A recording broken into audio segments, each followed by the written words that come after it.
Makinig ka, Killua. Huwag kang maging hangal. Kumilos ka lang kung 100% ka na sigurado na kaya mong pumaslang. Kung hindi ka sigurado, maghintay ka muna. Ang paghihintay ang pinaka-importante sa trabaho natin. Ang pinakamali mong hakbang na magagawa sa buhay mo ay ang magpakita ng sariling kakayahan sa iba nang hindi nararapat. Tara na, Killua!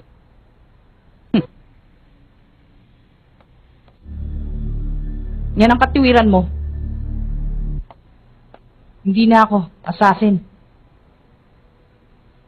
Isa na akong hunter.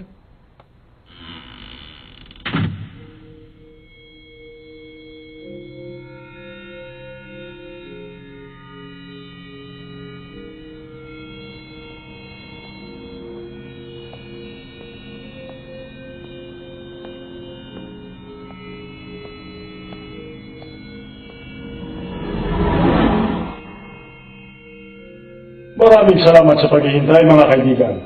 Konting tiis na lang po at sa ilang saglit ay uumpisahan na natin ang pagpili ng mga makakasali sa Grid Island. Ito'y para sa 6 na laro na nakuha ni Ginoong Batela. 6? Akala ko ba 7 laro? Hindi mo ba alam? Ninako kasi isang laro. Ang lahat ng klase ng mga manlalaro na nandito ngayon ay nasubukan na. Ang bawat isa ay babayaran ng 12 milyong genis at hindi na kailangang maghirap pa. Sigurado ako, alam ng lahat na nandito ngayon na kailangan ng lakas ng NEN para makapaglaro dito. Kailangan muna naming makita ang REN para mapagdesisyonan ng manlalaro. Pagkatapos nito, ang mga manlalaro ay isa-isa naming pipiliin kung sino ang nararapat para dito. At ang taong susubok sa lakas ninyo ay ang Professional Hunter, si Ginoong Chesguera! Ang Money Hunter, si Ginoong Chesguera. Lahat ng trabaho na ginawa niya ay para lang sa pera. Nakuha niya starang sa mga trabaho na kanyang tinapos. Talaga rin naman subok na ang galing niya. Maganda to dahil sa kasama siya rito. Ibig sabihin, maraming gantimpala ang larong ito. Ngayon, uumpisahan na natin ang pagpili. Doon sa backstage ay titignan ko ang inyong NEN. Huwag kayong mag-alala na makikita ng iba ang inyong taglay na lakas. Pag nakapili na kami ng 32 manlalaro, matatapos na ang pagsubok na gagawin. Pakiusap na pumila lang ang lahat ng manlalaro dito. Ang una, pumasok na.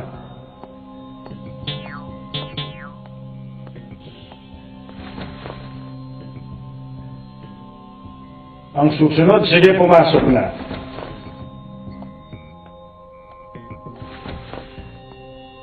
Sunod, pasok.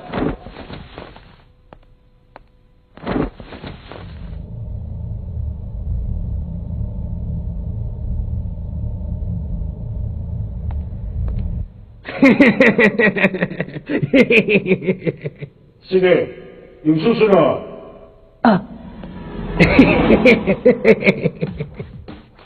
Ang weird. Halos may 10 manlalaro na ang pumasok. Kanina pa sila sa loob. Pumasa kaya silang lahat sa pagpili na gagawin? Baka naman... Yan ang manlalarong hindi papasa. Wala silang sinabi. Ang tinutukoy ko yung mga nakapila na. Pati na rin yung mga nakatayo sa paligid natin. Lalong-lalo na yung mga taong kanina pa nakatayo dito. Siguradong sila mga hindi papasa sa exam. Nag-aabang ba ang mga to na impormasyon sa mga manlalarong bumagsak? Para malaman kung ano mga meron sa loob? Kung alam mo tungkol sa laro at mag-isip-isip ng konti, malalaman mo na hindi mo na kailangan maghintay pa sa pila o magkaroon man ng pag-aalinlangan sa mangyayari. Sa mga nakuhang laro ni Ginoong Batela, ang pinakamataas na bilang ng manlalaro ay hanggang 32 lamang. Malabo para sa ngayon na makapili ng 32 manlalaro dito. Kung magkataon man na may mga magagaling na manlalaro at nagbabalak na pumunta para sumali ngayon dito, malamang na hanggang 20 siguro ang maaari pa rin makapasa.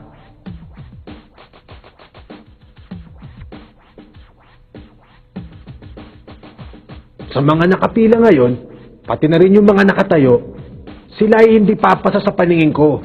Siguro yung mga maaaring lumusot ay yung mga manlalarong nagmamadaling makapila agad kanina at yung mga natitirang nakaupo dito na naghihintay para tawagin sila. Ano? Tama bang hinala ko?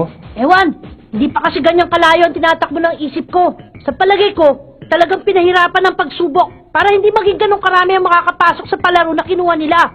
Isa pa, kung ako si Ginoong Batela, mas gugustuhin ko siguro makita ko muna, tingnan ang lakas ng bawat isang manlalaro na talagang gustong sumali sa palaro na kinuha niya. Tama ka dyan, bata. Magaling. Panalo ka na. Pinahahanga mo ako sa prinsipyo mo. Napakalalim mo mag-isip ng ganyan. Napakamura pa ng edad mo, pero sumusunod ka na sa prinsipyo mo. Kakaiba ka rin talaga, bata. Kasi minsan parang makuha mo ang tamang kasagutan, kailangan mo pa rin pairalin ng pagiging isang hangal at pagiging isang matalino. Para umabante, kailangan maging totoo ka sa sarili mo. Ayaw talagang masiran ito Si Fake at Firetang, alam mo naman naglalaro pa, hindi ba? Ano sila mga bata? Hanggang kailan ba nila planong maglaro? Baka hindi sila makabalik, kahit pa siguro gustuhin nila. Huh? Alam mo, hindi kasi ganun kadali bumalik sa tunay na mundo, lalo na pag ito nang nilaro mo. Marami ang manlalaro na ayaw nang bumalik. Mas ginusto nila doon. Nag-umpisa silang gumawa ng panibagong buhay at nanirahan sa loob ng laro. Panibagong buhay sa loob ng laro? Ito ang virtual reality pero yun nga lang, tunay ang mga pangyayari. Umasa tayo na hindi magiging ganun yung dalawa.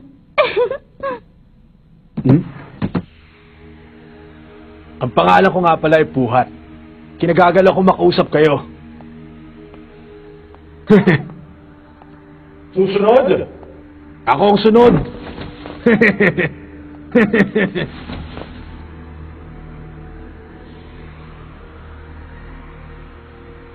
Ang susunod na manlalaro.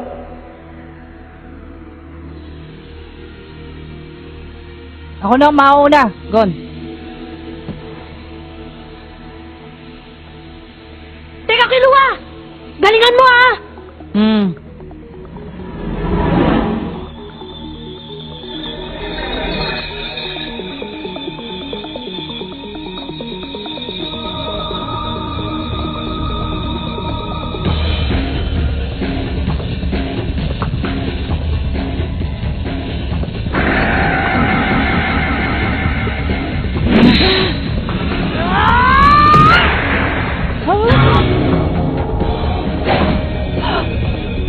Makinig ka, Kilua.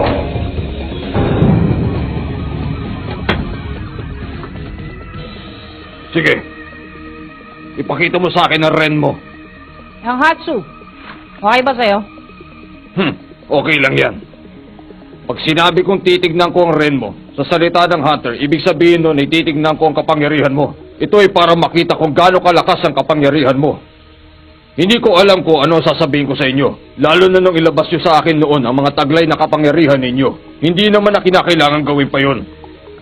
Kaya ang lahat ay okay. Ang importante lang ay may sukat ko ang lakas.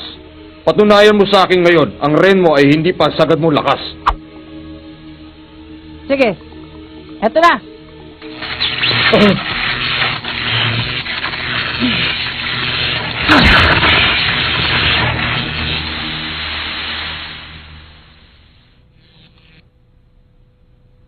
Ano? Gusto mo ba makakita pa? Hindi. Hindi na. Pasado ka na. Yes! Sa teorya, posible. Pero imposible yun para matutunan sa 4 na araw lamang. Matanong kita sandali. Ang kapangyarihan mong taglay ay hindi lang basta matututunan sa isang gabi lamang. Yang lakas mo na yan sa kuryente ay karanasan na iniensayo ng araw-araw sa napakaraming taon. Para makagawa ka ng napakalakas sa kuryente. Sino ka ba talaga? Napakalakas na kuryente ba? Meron na ako nito nung pinanganak pa lang ako.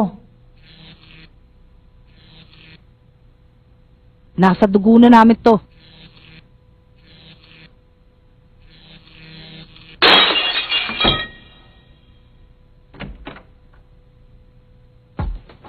Ibig mo palang sabihin, ang mga nakapasa ay yung mga manlalaro na naunang pumasok sa loob at yung mga manlalaro na gintay sa labas.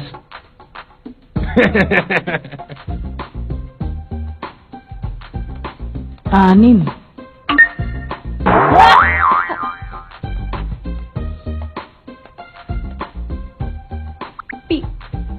yung tao? Oh.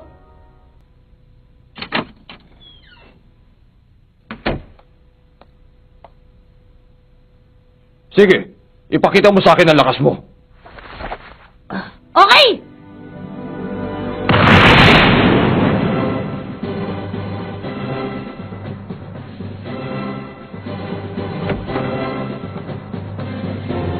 Gon! Ginawa!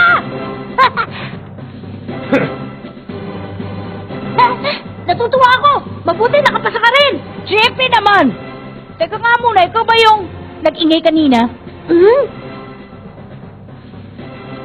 Kahanga-hanga. Ang mga batang yun ay may magandang kinabukasan.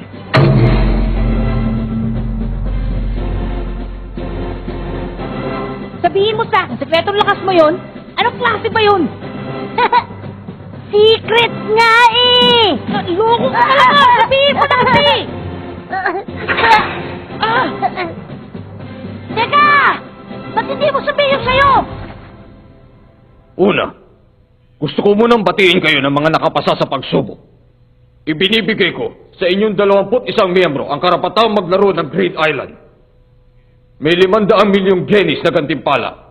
Ito ay kung matatapos nyo ang laro. Ang lahat ng detalye ay mababasa ninyo dito sa loob ng kontrata. Kayo ay aalis ng alas 5 ng hapon sa York New City. Kailangang ihanda nyo na ang lahat bago umalis. Tapos tumuloy kayo sa gitna ng terrestrial station. Mabuti naman. Ang una hakbang ay nakumpleto na rin. 500 milyong genis para sa makakatapos ng laro, ha? Ano kayang tumatakbo sa isipan ni Ginoong Batel at ginawa niya yun? Masasabi kong yun ay pagmamahal. Ginoong Patela, bakit po ba masyado niyo pinag-aaksayahan ng panahon ng Great Island? Kalahati ng yaman ninyo, Ginoong Patela, naubos na dito sa auction. Isa kasi ako mapang-angkin na tao. Gusto ko kasi makuha ang lahat ng kinaiibigan ng sarili ko, kaya ganon. Bali wala ang pera na ginastos ko dito. Kung ikukumpara ko, makuha ko pag natalo ko ang larong ito. Yun nga lang, dahil ako lang ang nakakalam nito. Kung susumahin, ang lahat ay may 3 bagay. Una, masaktan ka o mamatay, wala silang responsibilidad. Pangalawa, kahit anong madala mo pagbalik sa laro, ito ay magiging pag-aari ni Ginoong Batela. Pangatlo, sinasabi rin nito, yung gantimpala na 500 milyon na makukuha, pumirma ka kung payag ka dito. Payag ako. Paano? Alis na ako. Yoryo! Good luck sa examination mo! Sige, basta mag-iingat kayong dalawa. Yun ay, kung sakali lang naman na may panganib. Sigurado magiging okay kayong dalawa. Magiging okay kami. Yoryo! Hmm? Magiging doktor ka na kapag nagkita tayo ulit, di ba? Teka muna. Ibig mo bang sabihin hindi tayo magkikita sa loob ng 4 na taon?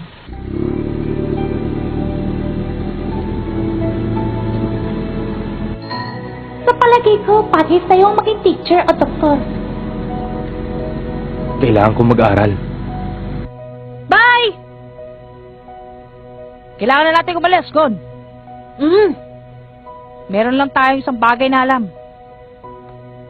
Huh? Sigurado kasi na meron tayong bagay na may babalik pagkagaling sa laro. Yun ang hinahabol ni Ginoong Batela, kaya siya gumastos ng malaking pera para dito. Shizuku, Kortopi, dito muna kayo. Sa Great Island? Oo, tara pumunta tayo. Huwag mong sabihin na may pinaplano kang iba. Pero may isang lugar lang para sa 2 tao, hindi ba? Hindi lang para talunin ang layunin ng laro na to. May kinalaman kaya ito sa pagkilos ng Gineo Ryodan? Oo, malamang may kinalaman nga to doon. Mas magiging ligtas tayo kung ikaw at ako ang papasok sa loob ng laro. Naiintindihan ko na. Sige. Alam mo ba, ang tren na to, nireserba para sa atin. Sa tingin ko, magiging maingat na siya. Dahil minsan, ninakawan na siya ng laro. Paalam na, York New City. Tara.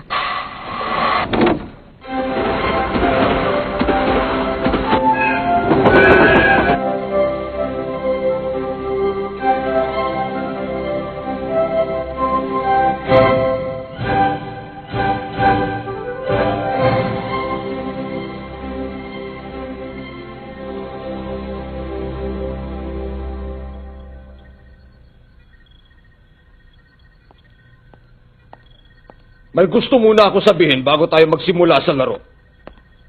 Sa larong ito, ang software na ginamit para malaman ninyo ay hindi independent. Kaya kahit anong klase ng hard drive ang gamitin ninyo, babalik kayo sa isang lugar.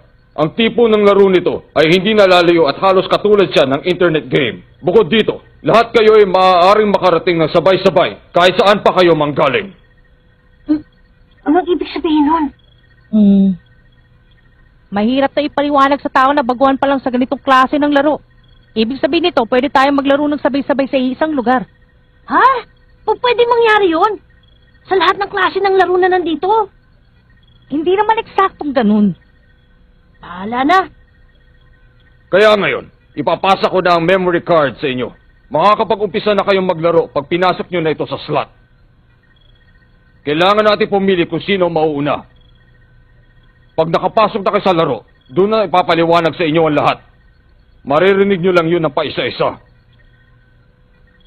Ngayon, kung sabay-sabay kami mag-uumpisa, kinakailangan pa rin namin maghintay doon sa loob. Oo, ganun nga. Ngayon magdidesisyon na tayo para sa hanay ng mga maglalaro upang maiwasan ang gulo mamaya. Ayos! Desisyon na natin to sa bato, papel at gunting. Yung pinakamababang bilang ang mananalo. Magaling! Bato, pick!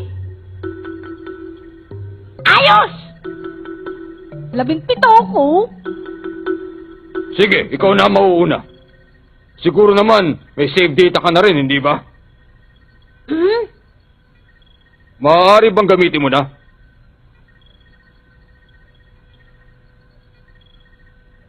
Hindi mo kailangan mag-alala. Alam mo kahit saan mo pa isinave ang data na hawak mo ngayon, sa isang lugar pa rin ang babagsakan mo sa oras na magsimula kang gamitin yan. Ang una dapat ay isuot mo muna ang singsing. Jean, nararamdaman ko, nalalapit na ako sa'yo. Isang laro na maaari kong ikamatay. Hindi ko alam kung anong naghihintay sa akin sa loob. Pero, isa itong mensahe mula kay Jean. Titiwala ako dito at tutuloy.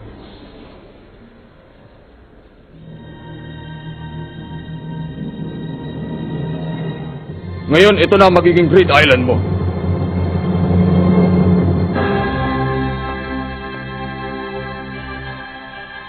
Hindi ko alam kung saan mo nakuha ang data mo, pero wala nang lalayo pa sa data na hinahawakan ko. Pwede ka na mag-umpisa kung handa ka na.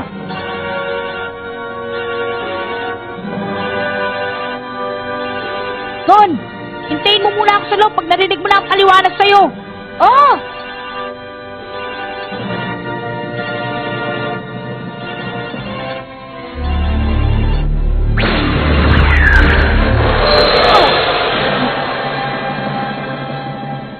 Wow! Pag lumitaw na ang katagang now playing sa monitor, ang susunod ay pumasok na rin.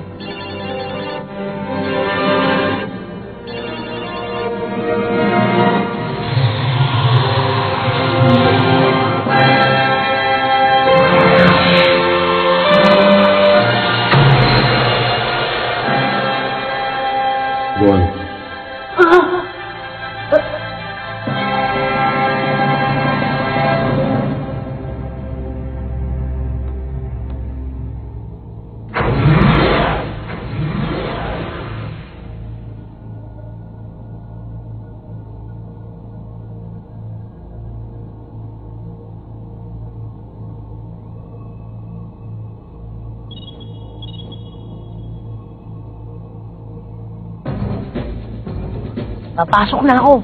Jean,